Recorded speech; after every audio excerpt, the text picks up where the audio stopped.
А следново интервју ќе го правиме со еден дечко кој ите како е популарен периодов.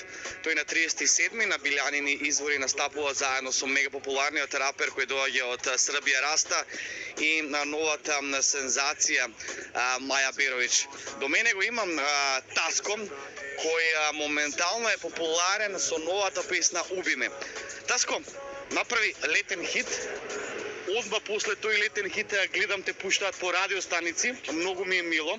Еве ние снимаме и имаш гостување на концертот на 30 јули кој ќе се одржува на Билјанини извори заедно со Раста и Маја Беровиќ. Кажи ми од каде таа комбинација и малце да поразговараме за Убиме кој што е дефинитивно хит. Што знам, таа комбинација за на Билјанини извори со Раста и со Маја Беровиќ е некако природно се случи, буквално на најактуелните македонски артисти мораше да има барем некој таму и ме исконтактира од организацијата и така искочи таа комбинација за да настапувам и ја таму. Спремете се за јако шоу. Искрено чести е да настапуваш со Раста и со Маја Беровиќ?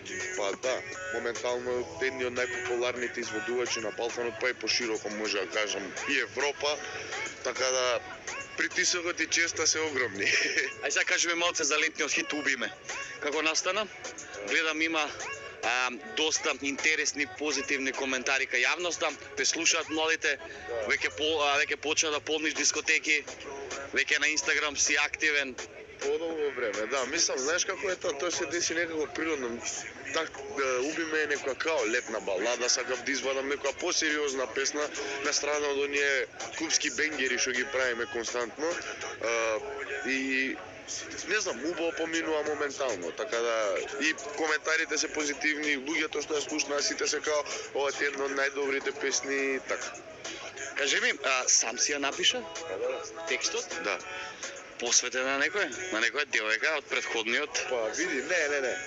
Текстовите, у принцип, ја кога ги пишувам, значи, некои од текстовите се засновани на тоа да си правам некоја прича у главата и таа прича гледам да ја опишам со зборови. Не е посветена песната на никој, тука е чист излив на емоции, што се вика.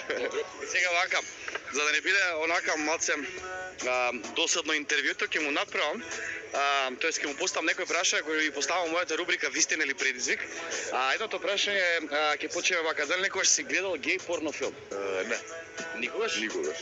Од понудените, например, сега ќе ти набрам тројца пејачи, ти треба да ги рангираш од прв до последен или ако сакаш од последен до прв. Може? Ама треба да бидеш искрен. Ако не си искрен, ќе си побраш предизвик, а јас ќе ти дадам да направиш 10 склек овде. Може? Ајде. Владко Лозановски. Добро. Јоце Панов. Добро. И Димитар Андоновски. Од 3 кон 1 или од 3 кон 1 кидеме? Ајде од 3 кон 1. Ќе оставиме трети Јоце Панов, Димитар Андоновски и Владко Лозановски ќе оставиме на прво место, пошто Владче е музичар и пол за мене. Сега вака, кажи ми име на најдосаден рапер у Македонија. Види се ти у Македонија колку рапери има, може да се избројат на 2 раце раперите кај нас, така да не можам, немам тако. Ама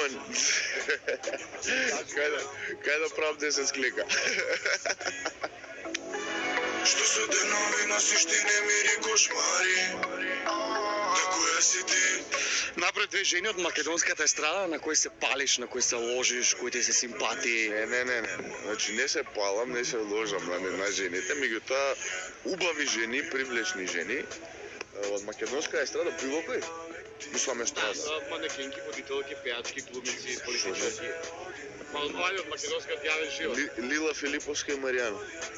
Набред 3 мажи кои подобро изгледаат од тебе. Нема што ги набројувам, не после. Мене Тони Зен ми изгледало чека добро. Значи Тони знаело чека да се носи. Ти, еве, стварно сериозно, без ебанче. Избери дали ти прочуваме на порака од Вибер, Добро. што пушташ на некоја девојче, на некоја маче, или да кажеш која е најлошата македонска јавна личност. Не пишувам се девојчиња на Вибер, на Да, од Инстаграм. Инстаграм, не? Инстаграм. Тебе се ми е пропаст. Бај среќен роден само убави на те брат, и она вика фала Кико биде ми жив и здрав. Она му праќа слика, он вика поима немам. And Тоа не знам што е, нешто раперски е тоа. Колку време најмалку треба кога ќе запознаеш некој да ја легнеш? Многу време ми треба. У принцип се трудам со девојчињата многу. Ако се девојки за една ноќ не ми се интересни. Сподели со нас твоето најголемо пијанство. Се начугавме толку многу и ја пеевме Кога сада лажеш, дрво пијани кај бившата под прозор. Да. Да. Кој беше таа песна? Не знам како е. Кога сада лажеш своим едним уснама. Да, беше, да. И ја пеевме под прозор, искочи татко и ќе му тепаше замолчали, тоа е тоа.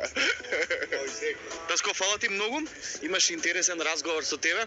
Одговори, беше искрен и реален на нашето интервју, така да се гледаме на 37